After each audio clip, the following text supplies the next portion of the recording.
kabar? Anda menyaksikan Dunia Kita Produksi VOA yang kami bawakan dari kawasan Georgetown kali ini di Washington DC. Saya Aryatna Budianto. Dan saya Virginia Gunawan. Ya. Nah, ini menarik ya, Georgetown ini memang selalu bustling dengan kehidupan, mau weekend, mau hari biasa gitu Ya, karena di sini ada perkantoran, ada juga shopping areas gitu ya, restoran dan lain sebagainya.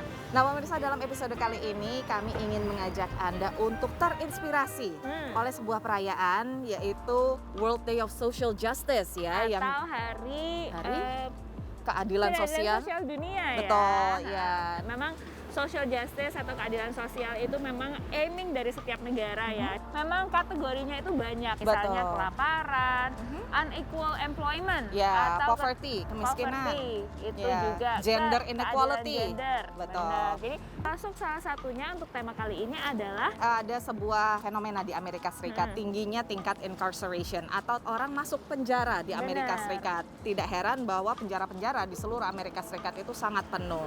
Nah, kadang-kadang sistem peradilan di sini ini sangat orang bilangnya katanya cenderung rasis dan lain sebagainya. Nah, maret-maretnya sistem peradilan di Amerika Serikat ini menjadi sorotan oleh seorang pria yang dia sempat dipenjara lebih dari 20 tahun padahal dia sebetulnya tidak bersalah. Tapi dia bisa menyalurkan segala frustrasiannya itu lewat seni, lewat menggambar, dan kini ia menjadi seorang aktivis di bidang itu. kita nonton liputannya, Mas. I've been given many nicknames when I was in prison. You know, most of the inmates called me the prison Picasso. Valentino Dixon masuk penjara di usia 21 tahun hanya karena berada di tempat dan waktu yang salah. Saat makan di restoran bersama teman-temannya, terjadi baku tembak. Polisi menangkap Valentino dengan tuduhan menembak 3 orang. Ia dijebloskan ke penjara Erika, terlepas dari adanya 8 saksi yang membuktikannya tidak bersalah, dan pelaku penembakan menyerahkan diri. Valentino tetap dikenai hukuman penjara 38 tahun. You know, I had written numerous letters, hundreds of letters, and all of them were ignored. And, you know, I had to make a choice, a conscious decision, you know, if I wanted to live or if I wanted to die. And when I watched the movie Shawshank Redemption, the main character had 2 choices. Was he was innocent for the crime he was in jail for? Get busy living or get busy dying. This is the famous quote, and that kind of resonated in my spirit. And it wasn't until my uncle told me, hey, maybe you need to start drawing again, because if you can reclaim your talent, you can reclaim your life. And I had lost all my appeals. I had no hope to, you know, regain my freedom. He sent me some colored pencils and some paper, and I started drawing after that. Maka ia memutuskan menyibukkan diri dengan hobi yang telah dilakukannya sejak umur 4 tahun, menggambar. I'd heard of him by reputation because I have a number of other clients in Attica, and they knew him. And they just knew him to be a great guy. He was kind of a mentor for some of the younger guys. He was kind of almost a guidance counselor for some of the others.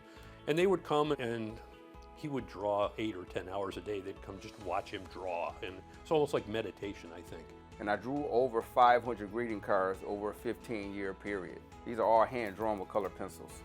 So one day the warden comes in. He says, hey, Valentino, I'm going to be retiring in a couple months. Before I leave, could you draw my favorite golf hole?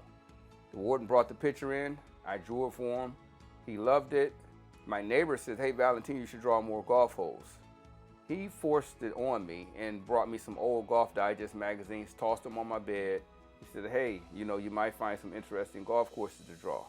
And after about 6 months, I had about 40 drawings, 40 golf drawings. Because of his drawing and his artwork, he came to the attention of Golf Digest. And they launched on to this reinvestigation of the case, which they'd never done before, and which resulted in a wonderful article in Golf Digest, which in sort of an indictment of the criminal justice system was the best encapsulation of the case. Artikel ini menarik perhatian mahasiswa dan staf Fakultas Hukum Georgetown University yang lalu membuat film dokumenter lengkap dengan wawancara para saksi, menjabarkan semua dokumen terkait. Dokumenter inilah yang mengantarkan tinjauan ulang kasus Valentino, hingga akhirnya ia dibebaskan tahun 2018 setelah 27 tahun mendekam di penjara. Karya seninya tidak hanya menarik perhatian para pegolf ternama seperti Jack Nicklaus dan Tiger Woods, tapi juga Presiden Barack Obama dan Ibu Negara Michelle Obama. I make my living doing commissions. I have a show called Drawing Talk with Me, where I draw with just regular people, and I teach them how to draw, and we talk about their careers, we talk about life. So I've drawn with, kids, policemen, school teachers, 20 people that has Parkinson's disease. I started a foundation called The Art of Freedom to fight against wrongful conviction and sentencing guidelines in America, which is the reason why we have mass incarceration, because our sentencing guidelines are too harsh and excessive, and it violates our 8th Amendment against cruel and unusual punishment. So what I've tried to do is connect people with lawyers, good lawyers, and to give them the direction that they should take with the issues that they have. Bagi Valentino, seni bukan hanya terapi yang menyelamatkan batinnya selama di penjara, tapi juga menjadi pelampungnya menghadapi tantangan sehari-hari hingga sekarang. Dari Buffalo, New York, VOA. Nah, salah satu yang tak kalah penting juga, bulan Februari itu di Amerika Serikat adalah bulan bagi warga Amerika berkulit hitam. Yeah. Karena memang di Amerika Serikat ini salah satu masalah yang berulang-ulang dan muncul kembali itu adalah bagaimana caranya menghilangkan rasisme, terutama yang tersistematis bagi warga kulit hitam dan minoritas di Amerika Serikat. Nah, itu juga tadi kritikan yang disampaikan di liputan sebelumnya ya. Iya. Nah, sekarang kita istirahat dulu pemirsa, tapi masih banyak liputan lainnya tentang bagaimana kita menginspirasi diri atau menginspirasi orang di sekitar kita untuk melakukan social justice atau berbagi-bagi keadilan, berbagi kesejahteraan. Tapi setelah yang satu ini tetap di dunia kita.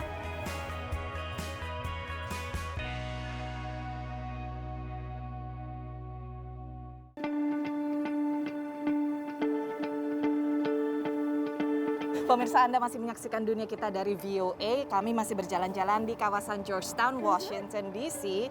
Nah, kita menyambung topik hari ini yaitu Hari Keadilan Sosial Sedunia. Nah, ini ada sebuah gerakan ya yang dilakukan oleh banyak warga di Amerika Serikat, yaitu membantu sesama.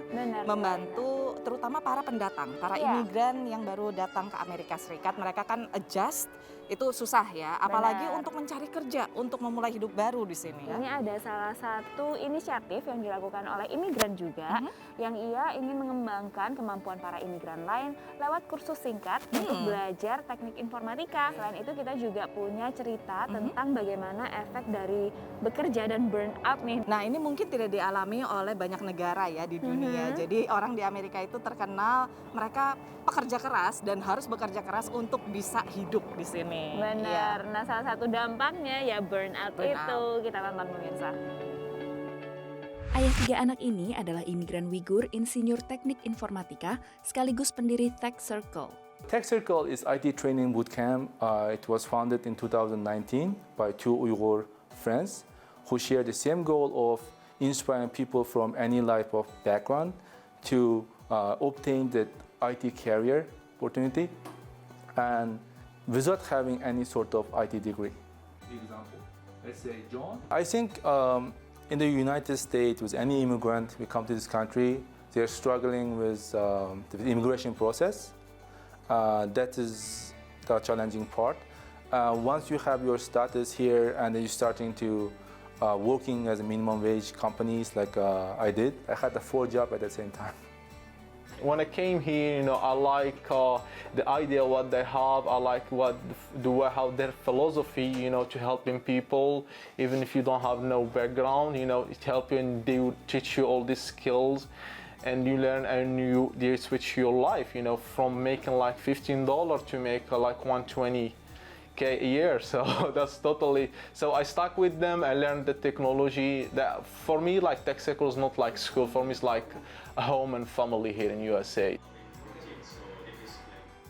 The pandemic that changed my mind a lot, especially working in the restaurant industry. I never thought that going to work, like every time I went to work, I was somehow like scared because I was in like contact with so many people that I didn't know, and I didn't expect to have that feeling when going to work. And that was one thing that I believe that like pushed me to invest in myself where I could have a stable job and able to work from home if needed. Dengan biaya antara 7 hingga 8.000 dolar, lulusan Tech Circle bisa berkompetisi dalam bursa kerja bidang IT dengan misalnya para sarjana ilmu komputer yang membayar hingga 20.000 dolar per semester di universitas. Irfan yakin bahwa pengembangan diri dengan belajar, tekun, dan konsisten menjalani proses merupakan kunci sukses semua orang. Dari Centerville, Virginia, VOA. Selama hampir 2 tahun, perusahaan perangkat lunak olahraga World Athletics di Seattle, negara bagian Washington, memperpendek waktu kerja dari 5 hari kerja seminggu ke hanya 4 hari. I love the 4-day work week because my weekends actually feel restorative. I have a day dedicated to errands. I have a couple of days dedicated to family and relaxation without the stress of chores hanging over my head. And having those 3 days just really helps balance the amount of time and energy I put in work during the other 4. Sarah yang bekerja di pengembangan bisnis merasa bisa lebih menjaga kesehatan, lalu juga membesarkan anaknya. Productivity across the company and for myself personally, we've not noticed any negative impact. If anything, I know I personally come to work on Monday much more excited to get things done because I had 3 days to unplug and relax and get my mind out of the stress of work. Di San Francisco, negara bagian California, perusahaan e-commerce Bolt juga memberlakukan 4 hari kerja sepekan. Two things that we were focused on was productivity and addressing burnout with our employees, which are common issues across the globe. Sebagian pegawai akhir pekannya Jumat hingga Minggu, sebagian lainnya Sabtu hingga Senin. It's not about trying to reduce 5 days into 4. It really is about working differently. So how can we focus on the most important things, and how can we cut out things that are taking up time that just waste our energy and waste our time that we could be focused on something more important. Di sini pun pekerja merasa lebih segar begitu memulai minggu kerja. Like coming back on Monday, I definitely feel like a lot more refreshed. I think, honestly, the difference between a 2 and 3 day weekend is like pretty significant to me. Having like a 3 day weekend feels a lot more of like a reset versus like before having a 2 day weekend was kind of just like, wow, the weekend's already over, I'm going back to work. Di Washington DC, seorang anggota Kongres dari Partai Demokrat kini mengusulkan pemendekan jam kerja. That's what we're seeing with the Great Resignation, is people are not just automatically throwing themselves back into the previous jobs. And this is not to say that Americans don't want to work. We're a hard-working country. In fact, we work harder than a lot of the advanced economies around the world. We really do. We don't take time off, we don't get vacations, we don't get paid leave. Di luar 4 hari kerja tersebut, Takano mengusulkan pemilik usaha harus membayar lembur. Demikian laporan tim VOA. Nah itu, memang burnout itu kita harus bisa self care ya, atau menjaga diri sendiri untuk apalagi di masa-masa sekarang. Aku sih setuju aja kalau 4 hari kerja seminggu. Nanti 4 hari kita mulai mikir lagi nih kapan bisa 3 hari kerja. Nah, mungkin nanti jalan perkembangan teknologi bisa tuh dilakukan. Oke, sekarang kita istirahat lagi pemirsa, tapi jangan kemana-mana, tetap di dunia kita.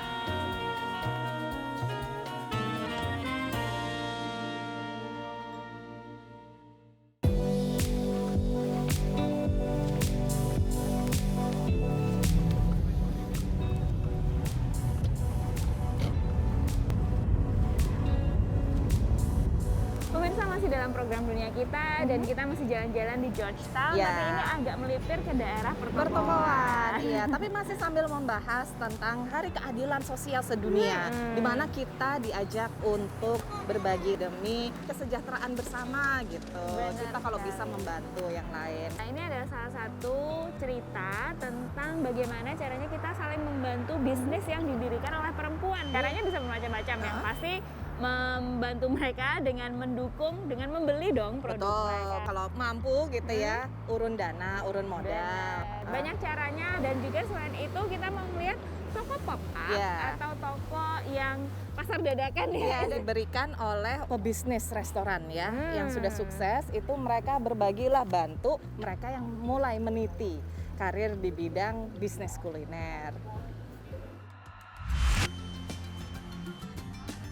So I have vintage dresses in all different colors. These are some of the handbags that I've actually hand painted and designed myself. Sudah lebih 15 tahun, Ebony McMillian menjalani usaha jualan barang-barang lawas.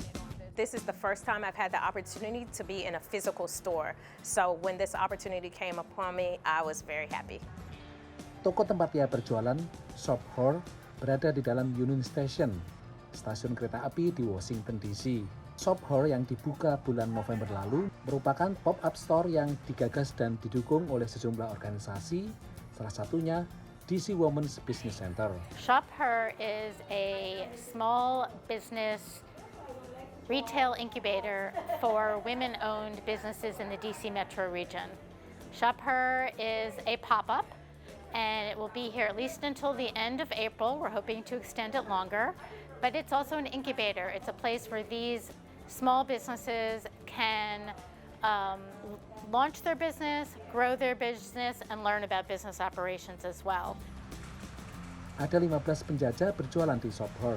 Mayoritas dari mereka adalah kelompok minoritas dan pendatang yang menjual barang dari atau yang diilhami negara asal mereka seperti Meksiko, Uzbekistan, Ethiopia, dan juga Indonesia. Banyak penumpang kereta api yang mampir belanja ke Shop Her.